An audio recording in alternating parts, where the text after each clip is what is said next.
ya yang begitu-begitu memang harus ditindak ya, tidak hanya meresahkan para pengusaha saja tapi juga masyarakat sekitar yang berpotensi bentrok dengan sejumlah ormas tersebut. Tadi yang menarik Mas Hariko disampaikan oleh Pak Trubus adalah ini tidak hanya dilakukan oleh para ormas yang sipil saja, tapi juga ternyata ada pula mereka yang kemudian juga meminta apa ya sebetulnya pungli atas nama THR, tapi juga ternyata aparat begitu Mas Hariko.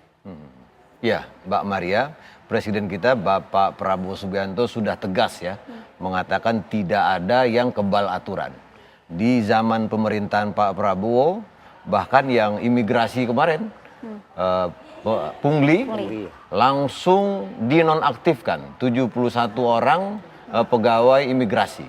Disampaikan oleh Bapak Agus Adrianto dari Menteri Imigrasi dan Pemasyarakatan. Kemudian dukungan juga dari legislatif, dari Bapak Sufmi Dasko Ahmad, beliau mengatakan ini pelajaran, jangan sampai instansi lain juga melakukan hal yang sama. Kemudian juga ada oknum polisi kemarin di salah satu Polda melakukan pemerasan, juga dinonaktifkan.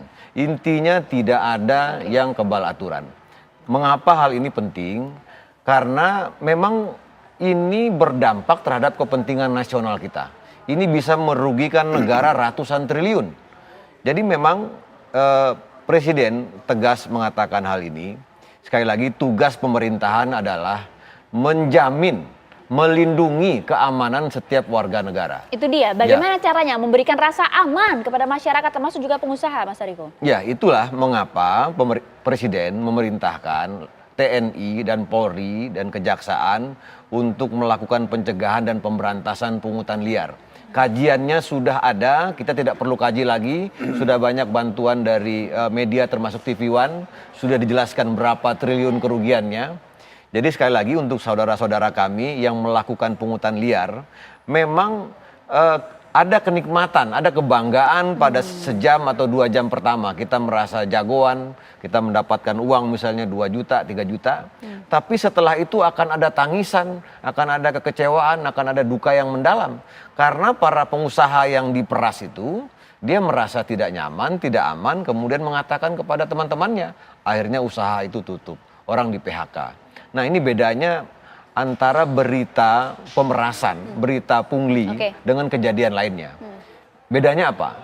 Kalau kejadian lain misalnya ada kecelakaan di Jakarta, orang tidak menganggap di tempat lain ada kecelakaan. Tetapi kalau berita pungutan liar, kalau tersebar dengan masif, itu orang merasa satu Indonesia tidak aman. Padahal kan faktanya tidak seperti itu.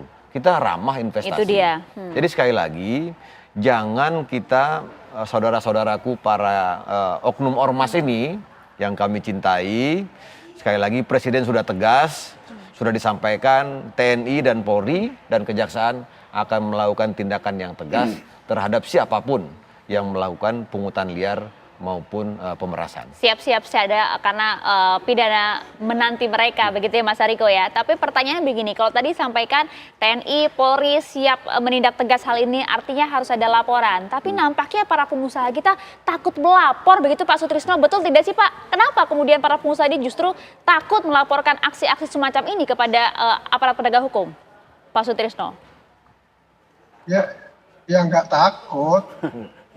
Kenapa mesti takut? Kita ya lapor aja, tapi seringkali laporan itu tidak mendapatkan respon yang memadai. Tapi satu lagi tadi ya, saya tadi agak kurang nyaman ya ketika diusulkan pungutan-pungutan itu perlu diatur dengan peraturan. Peraturannya sudah jelas kok, yang boleh memungut itu negara. Tidak ada di luarnya yang boleh memungut. Nanti kalau LSM yang mau minta duit aturannya begini itu artinya kan membolehkan. Ini sekarang tinggal tegakkan aja aturan. Itu sudah benar itu TNI Polri ditugaskan untuk menegakkan aturan.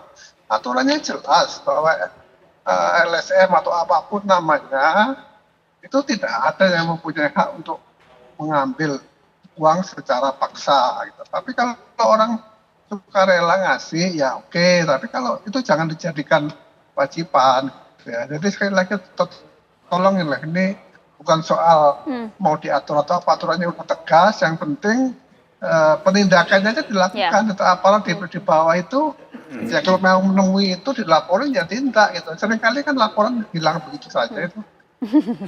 Itu yang ternyata dirasakan oleh para pengusaha, Pak Trubus. Iya, memang saya melihat gini, karena kan kalau Pak Sutrisno ini yang ditekankan kan untuk ormas sama ini LSM. Tapi kan persoalan permintaan itu tidak hanya dari mereka, ada dari oknum lain, non gitu lah, non itu non LSM dan ini juga meminta. Alah, karena kalau memang aturan itu mau Aparat ditegakkan maksudnya. semua ya aparat kan. Nah ini kan ada oknum aparat juga minta. Nah ini kan sesuatu yang harus juga dibenahi. Nah supaya ada aturan yang jelas untuk menindak dan ada follow up-nya. Karena selama ini kan memang laporan ya nggak mungkin kalau misalnya jeruk minum jeruk kalau sesama mereka kan nggak mungkin untuk menindak. Nah ini kan sesuatu yang harus menurut saya harus ada payung hukum yang jelas.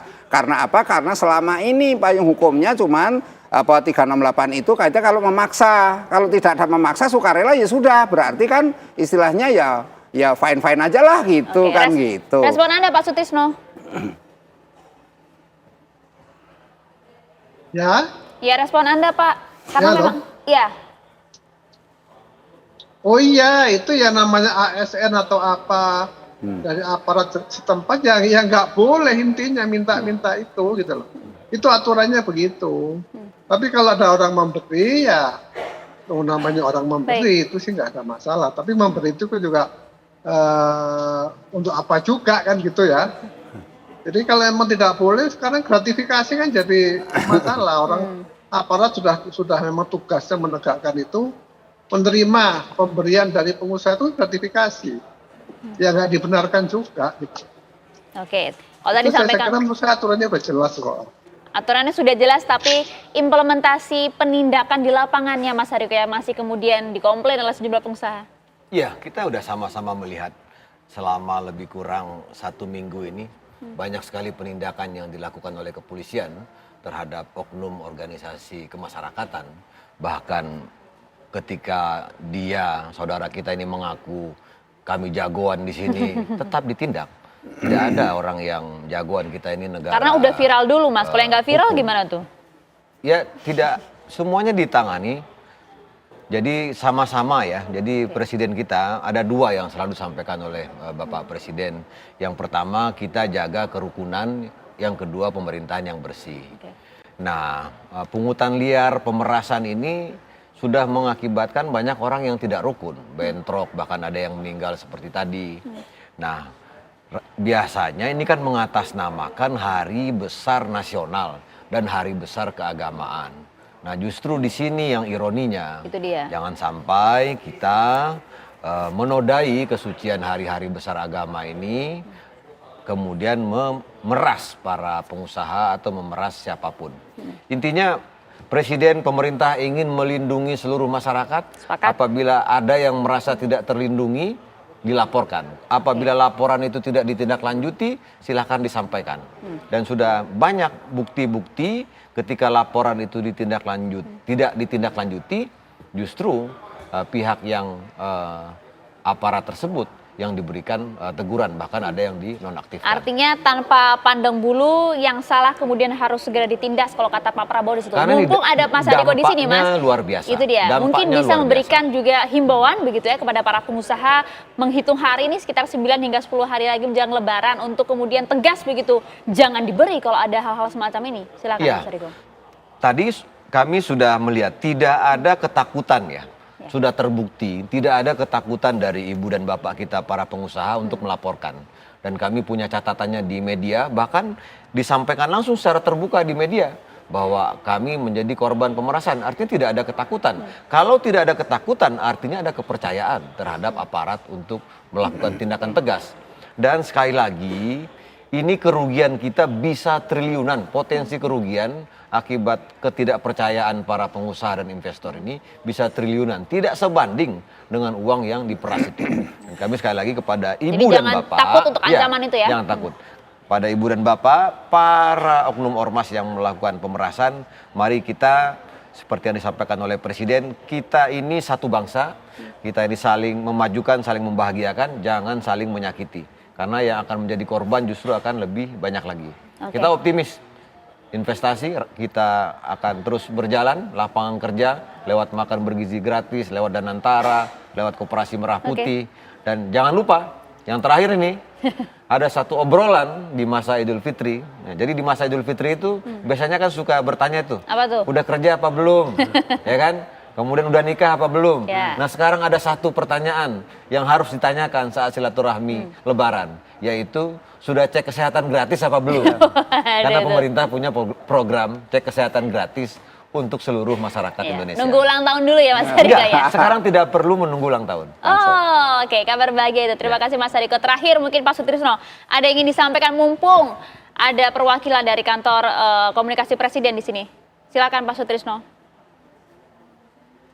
Ya itu sudah benar tadi yang disampaikan bahwa aparat harus bergerak, kemudian kalau ada laporan juga direspon dengan baik. Sebenarnya kita sederhana aja, kalau aturan ditegakkan dan implementasinya itu wujud di lapangan, saya kira itu sudah itulah yang kita harapkan. Ya, saling percaya sebenarnya ya kalau kemudian memang berbagai aturannya ditegakkan secara jelas, karena sayang sekali wamen investasi kita pun juga geram melihat berbagai aksi ini karena itu tadi mengancam perekonomian bahkan hingga investasi yang justru harusnya memajukan Indonesia. Terima kasih banyak Mas Hariko, Terima kasih. Pak Trubus terima Bang kasih Maria, waktunya Pak bersama Trubus. kami. Pak Sutrisno terima kasih Sutrisno, banyak makasih. telah bergabung bersama dengan Apa Kabar Indonesia Malam.